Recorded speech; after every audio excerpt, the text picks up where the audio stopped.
আমি অর্পণ। আশা করি সবাই ভালো আছেন। সবাইকে আমার ঘুরে দেখো পৃথিবী চ্যানেলে স্বাগত। আমার গ্যাংটক ট্যুরের ষষ্ঠ পর্বে আমি ছাঙ্গু লেক, জিরো পয়েন্ট আর বাবা মন্দিরের সংক্ষিপ্ত সফরের বর্ণনা করব, যা আপনাদের পরবর্তীকালে এই সমস্ত স্থান ভ্রমণে অনেক বেশি সহযোগিতা করবে এবং আকর্ষণীয় করে তুলবে। বন্ধুরা, মে মাসের সকাল, গ্যাংটক থেকে পাহাড়ি রাস্তা ধরে আমরা পৌঁছাচ্ছি ছাঙ্গু লেকে। চারিদিক জুড়ে উঁচু পাহাড়, তাদের মাথায় হালকা বরফের আস্তরণ, যেন সাদা চাদর মুড়ে আছে প্রকৃতি। রাস্তায় চলতে চলতে চোখে পড়ে মেঘের খেলা, কখনো মাথার ওপর দিয়ে ভেসে যায়, কখনো রাস্তা জুড়ে নেমে আসে। মনে হয় যেন মেঘ হাত ছুঁয়ে যাবে এখন। আর তারপর এক বাঁক ঘুরতেই চোখে পড়ে সেই মনোমুগ্ধকর দৃশ্য। সামনে ছাঙ্গু লেক। লেকের জল নীলচে, সূর্যের আলোয় ঝিকমিক করছে। মাঝে মাঝে মেঘ এসে জলের উপর ছায়া ফেলে, যেন প্রকৃতি নিজেই নিজের ছবি আঁকছে। লেকের পাশে দাঁড়িয়ে হালকা ঠান্ডা হাওয়া মুখে লাগে, আর সেই হাওয়ার সাথে ভেসে আসে ঘন্টার মৃদু শব্দ। ওগুলো চমরি গায়ের গলায় ঝুলে থাকা ঘন্টা। চমরি গায়ে বিশাল দেহ আর ঘন লোমে ঢাকা, মাথায় রঙিন ফিতে বাঁধা। পর্যটকরা ওদের পিঠে চড়ে ছবি তোলে, হাসির শব্দে মুখর হয়ে ওঠে পাহাড়ি নীরবতা। মে মাসে ছাঙ্গু মানেই মেঘ, পাহাড়, নীল জল আর চমরি গায়ের সঙ্গে প্রকৃতির এক অপূর্ব মিলন ক্ষেত্র। এক মুহূর্তের জন্যে মনে হয় সময় থেমে গেছে, শুধু তুমি, পাহাড় আর সেই নিস্তব্ধ লেক। বন্ধুরা, এক্ষেত্রে আমি আপনাদের কাছে একটা তথ্য শেয়ার করে রাখছি। ছাঙ্গু লেকের পাশে চমরিগাই বা ইয়াক চড়ার জন্যে জনপ্রতি 700 টাকা এবং চমরিগাইয়ের পিঠে চড়ে ছবি তোলার জন্যে 50 টাকা করে রেট ধার্য করা আছে। এছাড়াও ছাঙ্গু লেকের পাশে রয়েছে রোপওয়ে। সেই রোপওয়ে চড়ার খরচ 300 থেকে 400 জনপ্রতি। তো এটুকু আপনাদের জানিয়ে রাখলাম, এটা আপনাদের পরবর্তী ভ্রমণের সময় খুব সহযোগিতা করবে। বন্ধুরা, জিরো পয়েন্ট অবস্থিত উত্তর সিকিমে, লাচুং থেকে প্রায় 23 কিলোমিটার দূরে। এর উচ্চতা প্রায় 15,300 ফুট বা 4,675 মিটার সমুদ্রপৃষ্ঠ থেকে। এটি ভারত চীন সীমান্তের কাছাকাছি অবস্থিত, যেখানে রাস্তা শেষ হয়ে যায়, তাই এর নাম জিরো পয়েন্ট। বন্ধুরা, আপনাদের কাছে আরও কয়েকটি কথা না বললেই নয়। উচ্চতার কারণে অনেক সময় মাথা ঘোরে, শ্বাসকষ্ট, বমি বমি ভাব হতে পারে, তাই ধীরে ধীরে উঠতে হবে। খুব বেশি দৌড়ঝাঁপ করা যাবে না। প্রয়োজনে স্থানীয় দোকান থেকে অক্সিজেনের ক্যান কিনে নিতে হবে, অথবা সাথে বাঙালির টোটকা কর্পূর রাখতে হবে। বন্ধুরা, যাদের অ্যাজমা, হার্টের সমস্যা বা শ্বাসজনিত অসুবিধে আছে, তারা ডাক্তারের পরামর্শ ছাড়া ওপরে উঠবেন না। শিশু বা বয়স্কদের ক্ষেত্রে বেশি সময় থাকা উচিত নয়।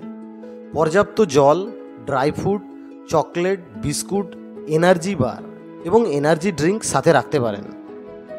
তাই বন্ধুরা, এমার্জেন্সি উপকরণ হিসেবে first aid box, paracetamol, motion sickness ওষুধ, portable oxygen can, thermal gloves, উষ্ণ মোজা, অতিরিক্ত গরম পোশাক, পাওয়ার ব্যাংক, সানগ্লাস ও sunscreen, lip balm, face cream এবং কিছু ইনস্ট্যান্ট এনার্জি ড্রিঙ্ক ও চকলেট সাথে রাখবেন। বন্ধুরা, সামনের যে অপূর্ব সুন্দর লেকটি দেখছেন, তার নাম মেনমেচো লেক। এটি পূর্ব সিকিম নাতুলা পাসের কাছে অবস্থিত। উচ্চতা প্রায় 12,500 ফুট, গ্যাংটক থেকে 60 কিমি দূরে। জিরো পয়েন্ট থেকে বাবাধাম বা বাবা মন্দির যাওয়ার পথে এই লেকটি অবশ্যই ঘোরা উচিত। সব মিলিয়ে মেনমেচো লেক হলো সিকিমের এক অনন্য প্রাকৃতিক সৌন্দর্যের জায়গা। অবশেষে আমরা বাবাধাম বা বাবা মন্দিরের কাছে এসে পৌঁছালাম। দূরে মহাদেবের মন্দির, তার পাশে ঝর্ণা, চারপাশে গাড়ির সারবদ্ধভাবে দাঁড়িয়ে থাকা, পর্যটকদের এদিক ওদিক ঘুরে বেড়ানো, মন্দিরের মধ্যে বাবা হরভজন সিংয়ের মূর্তি দেখা এবং প্রসাদ গ্রহণ করা এক দারুণ অ্যাম্বিয়েন্স তৈরি করেছে এই জায়গাটিতে। দূরে মহাদেবের মূর্তি আর পাশে ওই ঝর্ণা যেন এক আধ্যাত্মিক জগতে নিয়ে চলে যাচ্ছে। আর বাবা হরভজন সিংয়ের কথা বা গৌরব গাথা সবারই জানা। কিভাবে আমাদের মাতৃভূমি ভারতবর্ষকে তিনি আগলে রেখেছিলেন, রক্ষা করেছিলেন। আবারও বলি, মেনমেচো লেকের অপূর্ব দৃশ্য আপনাদের মনোমুগ্ধ করবে। এখানে বিশেষ কিছু অ্যাক্টিভিটি হয়, সেই অ্যাক্টিভিটিগুলো আপনাদের অবশ্যই জানা উচিত। এখানে ট্রাউট মাছ প্রচুর পরিমাণে পাওয়া যায়, এখানে বোটিং হয়। অবশ্য সব কিছুই ভারতীয় সেনাবাহিনীর কাছ থেকে পারমিশন নিয়ে করতে হয়। এছাড়াও চারপাশে অ্যালপাইন গাছ অল্প অল্প পাওয়া যায়। লেকের জল যেন নীলাভ সবুজ এবং অত্যন্ত স্বচ্ছ। পরিবেশ লেকটিকে যেন রূপকথার মতো তৈরি করে তুলেছে।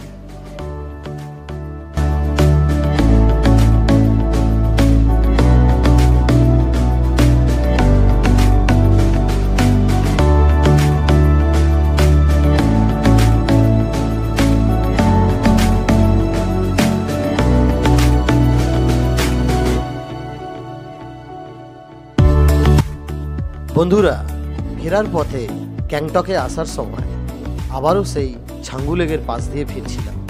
এবারে কিন্তু ছাঙ্গু লেকের রূপ আবারও বদলে গেছে, অপূর্ব লাগছে। নীল জল, পাহাড়কে ঢেকে মেঘ জল পর্যন্ত যেন চুয়ে চুয়ে নেমে আসছে। দূরে আলোক ছটা যেন ছিটকে বেরিয়ে আসছে। দূর থেকে ওই মহাদেবের মন্দিরের ঘণ্টা বাজতে থাকছে, যেন ওং নমঃ শিবায় এই কথাটা বারবার বলতে ইচ্ছে করছে। সামনে ইয়াক বা চমরি গাইগুলো যেন ঝিমাচ্ছে, সারা রাত জেগে থাকার পর যেন ঝিমাতে ঝিমাতে তারা এখানে দাঁড়িয়ে আছে। এদের মালিকগুলো এদেরকে নিয়ে এসে এখানে দাঁড় করিয়ে রেখেছে। যারা ছবি তুলতে চায় বা চড়তে চায় তারা এদের মালিকের সাথে যোগাযোগ করতে পারে। তো আমরা এখানে দাঁড়িয়ে কিছুক্ষণ ছাঙ্গু লেকের অপূর্ব রূপ অনুভব করলাম, কিছু ছবি তুললাম এবং কিছু স্মৃতি মনের মধ্যে রেখে দিলাম। সত্যি ছাঙ্গুর এই রূপ হয়তো বরফ থাকলেও এত ভালোভাবে আমরা দেখতে পারতাম না। এই কালো জল, নীলাভ জল কখন কীরকম রং পরিবর্তন হচ্ছে, আর পাহাড়ে আলোর ছটা এত সুন্দরভাবে ছড়িয়ে পড়ছে যেন আমাদের মন আনন্দে ভরে যাচ্ছে। চারিদিকে পাহাড়ের মাথাগুলো যদি তোমরা লক্ষ্য করো, মাঝে মাঝে কোথা থেকে যেন মেঘ এসে ঘিরে ধরছে, মেঘ যেন মাটিতে ঠেকে যাচ্ছে। দূরে ওই রোপওয়ের স্টার্টিং পয়েন্ট দেখা যাচ্ছে। আগেও বলেছি আপনাদের, এখানে রোপওয়ে এবং এই ইয়ক চড়ার কিছু অ্যাক্টিভিটিস আছে। বন্ধুরা, গ্যাংটক ট্যুরের 6ষ্ঠ পর্বের আমার এই অনুভূতি যদি আপনাদের ভালো লাগে তাহলে আমার ঘুরে দেখো পৃথিবী চ্যানেলটিকে সাবস্ক্রাইব করে দেবেন ও ভিডিওটিকে লাইক, শেয়ার ও কমেন্ট করে দেবেন। ধন্যবাদ।